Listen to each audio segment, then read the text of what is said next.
നമസ്കാരം. ഇന്ന് ദേശാഭിമാനിയുമായി സംസാരിക്കാൻ നമുക്കൊപ്പമുള്ളത് cpim മുൻ ജനറൽ സെക്രട്ടറിയും പൊളിറ്റ് ബ്യൂറോ അംഗവുമായ പ്രകാശ് കാരാട്ടാണ്. സംസ്ഥാന സമ്മേളനത്തിൻ്റെ പശ്ചാത്തലത്തിൽ ദേശീയ അന്തർദേശീയ കാര്യങ്ങളെക്കുറിച്ചും കേരളത്തിൻ്റെ വികസനവുമായി ബന്ധപ്പെട്ട കാര്യങ്ങളെക്കുറിച്ചുമൊക്കെ സഖാവിനോട് ചോദിക്കാം.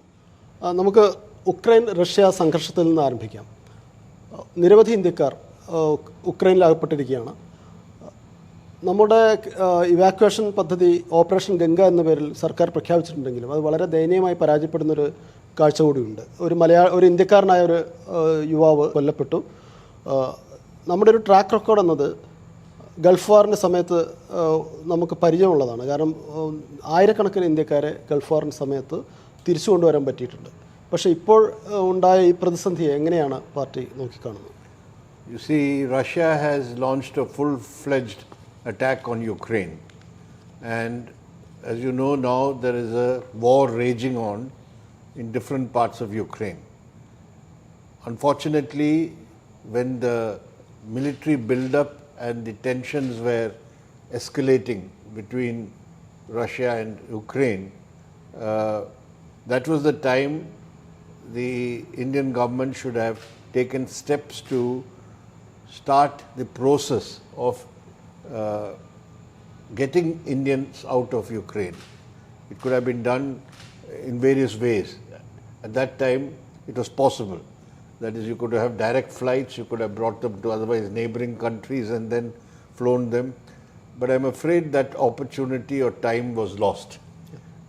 Once the full-fledged attack started, it was not possible, I think, to shift many of the students and citizens who are particularly in the eastern part of Ukraine, like Kharkiv, the second biggest city. So we lost an important period of time. We are not able to understand what was the calculations of the government of India, why they delayed this till on the eve of the attack. In the case of the Gulf War, the evacuation started much before the actual military conflict began. So there has been bungling on the part of the central government, and as a result, thousands of innocent civilians, particularly young students, are now in a very difficult situation, because in a city like Kharkiv, we know there is shelling, there is battles in the city going on, so they are just trapped in the basements and metro stations. They can't go anywhere. So even now, the government of India should think of ways of how to at least ensure that their safety is there first, whether through the Ukrainian government or through appeals to the Russian government, that they should spare the civilians, particularly those who are foreign residents in these parts of Ukraine. But anyway, it's a very difficult situation now.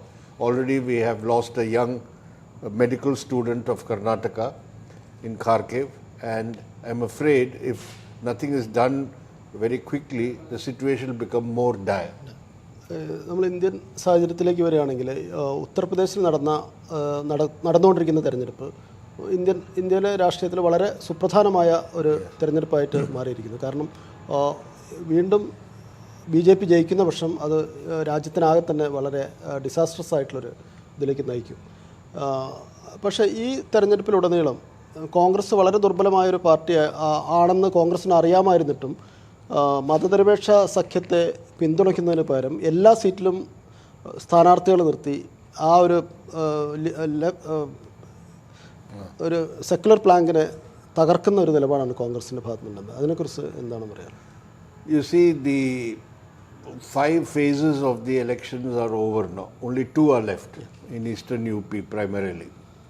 And in this elections, we are seeing that the Samajwadi Party and the RLD combination is so far been doing very well.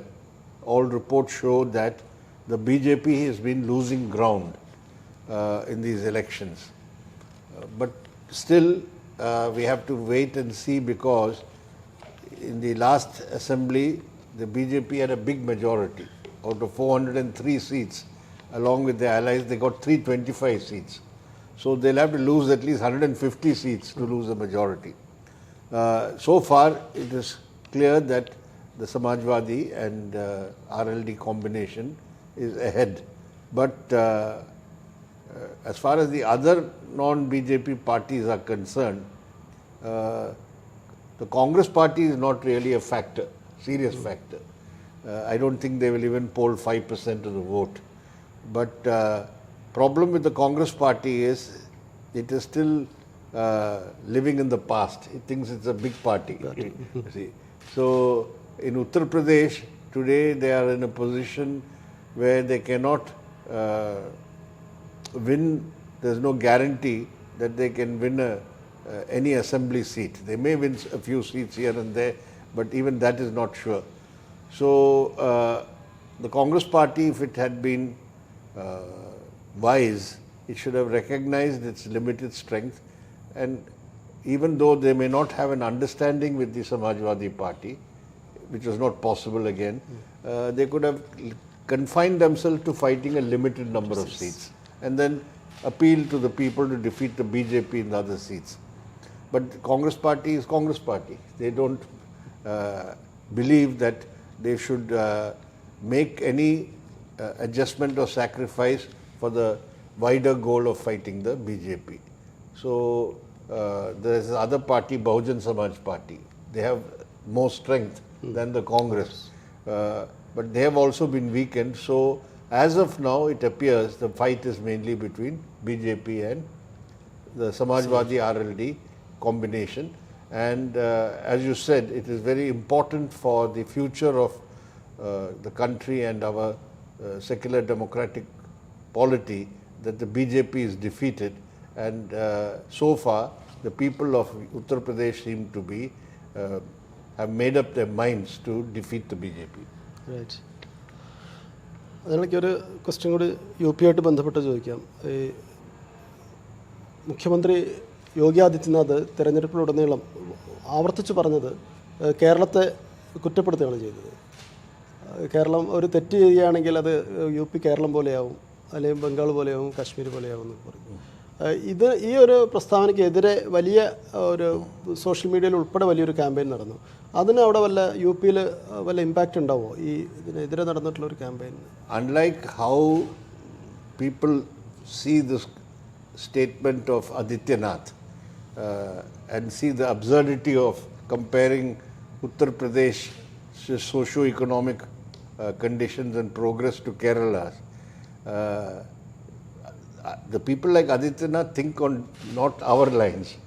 They want to say that in Kerala, West Bengal and Kashmir, there are substantial Muslim populations. And Muslims in these states are not oppressed or suppressed. They have equal rights. He is saying that the same thing will happen to UP. You see, we don't want that. His whole election platform is we have put the Muslims in their place. We have put them down. This is an achievement as far as Adityanath is concerned.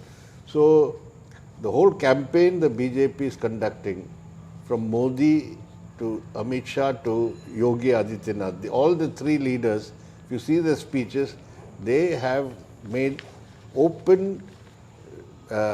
rabid communal appeals in their speeches. And this statement is also from that angle, that Right. in these three states you have Muslims, they are in large number, Considerable. they are a threat, nothing is being done in these states to put down Muslims. We have done it, but the danger is UP may become like them. That is the way, twisted logic of Adityanath. But I'd like the BJP in Kerala, in the next election campaign, that will make Kerala into UP.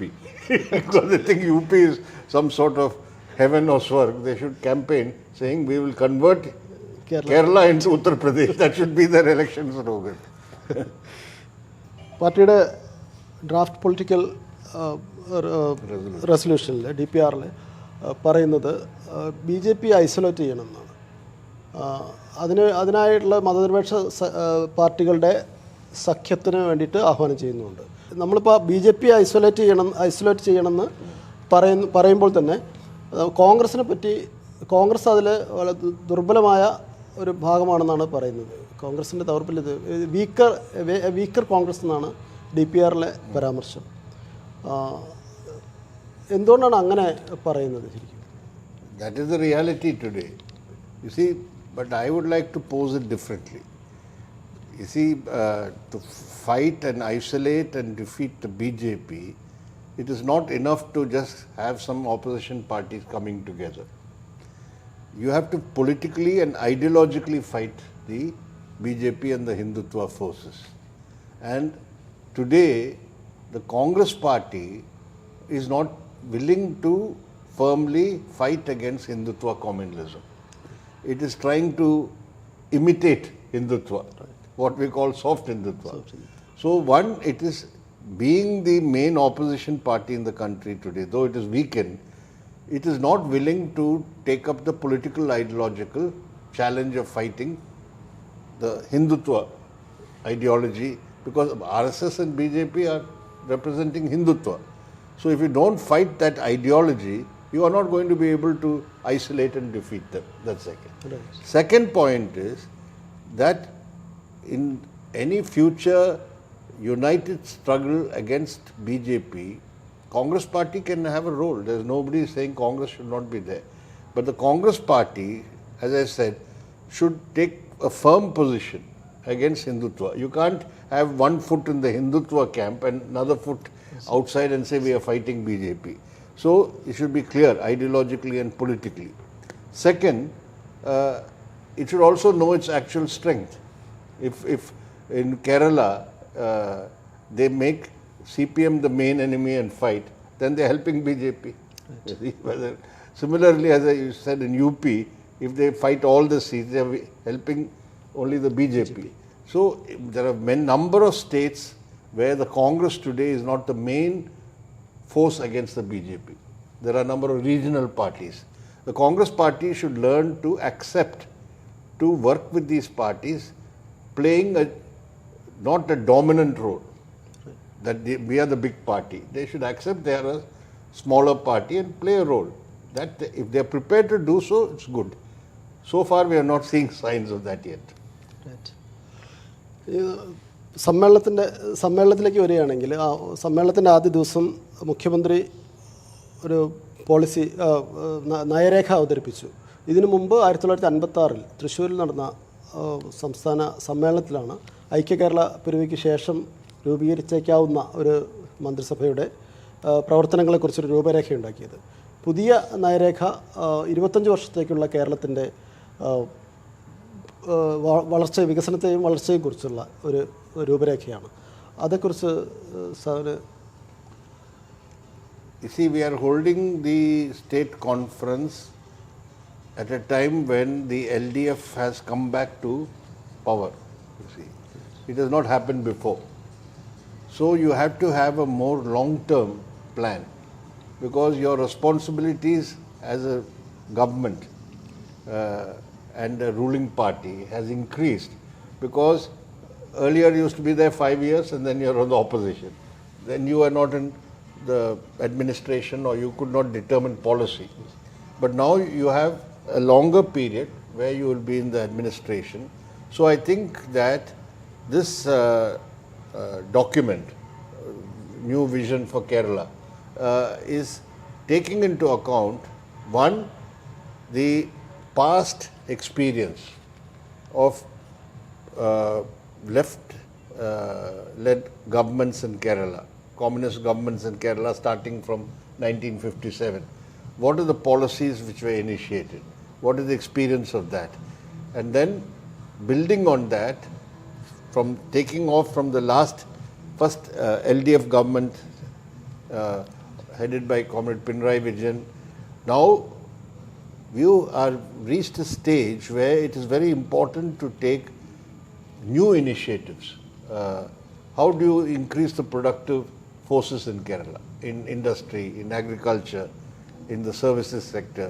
How do you improve the quality of education, health system and other social schemes, and how do you knit all this together into a model of development which will be qualitatively superior to what has been there earlier, which is sustainable, which is environmentally friendly, and which will meet the aspirations of the new generation or younger generation of people in Kerala. I think an effort has been made to formulate that sort of vision, and that will be discussed now in the conference, and once that is adopted, the party then will move to see that it is implemented not only by the government but involving the people, getting the people's participation and mobilization. So we are looking forward to that.